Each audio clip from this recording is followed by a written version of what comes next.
এবার চলো দেখে নিই আমার ফেভারিট বিরাট কোহলি এবছরের টিমে কি মানে আরসিবির টিম স্কোয়াড কি। প্রথমেই দেখো বিরাট কোহলি আমরা ভেবেছিলাম কি কেএল রাহুলকে হয়তো আরসিবি নেবে, তাও ছেড়ে দিয়েছে।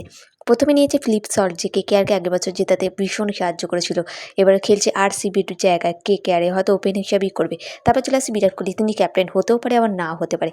এবার ক্যাপ্টেন কী হবে সেটা নিয়ে রয়েছে একটা ধন্ড আরসিবির মধ্যে।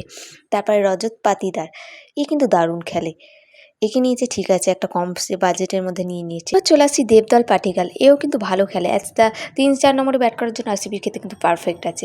আর আরসিবি সব থেকে বেশি বায়ের মধ্যে নিয়েছে লিয়াম লিভিংস্টনকে, অনেকটা বেশি খরচেই নিয়েছে ভালো করেছে, এটা কিন্তু খেলে ভালো জেতার জন্য। এরপরে চলে আসছে হার্দিক পান্ডিয়ার ভাই কুণাল পান্ডিয়া, এবারে জয়েন করছে আরসিবি। তো তিনিও লাস্টে এই 8-9-এর মধ্যে খেলতে পারবে। এরপর চলে আসছি টিম ডেভিড, মুম্বাই ইন্ডিয়ান্স তাকে ছেড়ে দিয়েছে, রিটেনার করেনি, তাই আরসিবি তাকে খুব কম রেঞ্জের মধ্যে কিনে নিয়েছে। এরপর চলে আসছি সবথেকে ফেভারিট বোলার ভুবনেশ্বর কুমার, মোহাম্মদ সিরাজকে আরসিবি রিলিজ করে দিয়েছে, সবথেকে যে 8-9 বছর ধরে তাদের সাথে খেলে আসছে। তারপর আসছে ইয়াজদাল, এ তো আগের বছর থেকেই খেলছে আরসিবির মধ্যে, ভালো প্লেয়ার নিয়েছে। ভুবনেশ্বর কুমার হচ্ছে একদম মানে ইম্প্যাক্ট যাকে বলে। তারপরে চলে আসছে আরেকজন বোলার টিম সুয়েশ শর্মা, এবারে বোলার টিমকে যথাযথ শক্তিশালী করেছে, কিন্তু ব্যাটার টিম আমার মনে হচ্ছে মোটামুটি আছে, 8-10-এর মধ্যে আমি এটাকে 7 দেবো।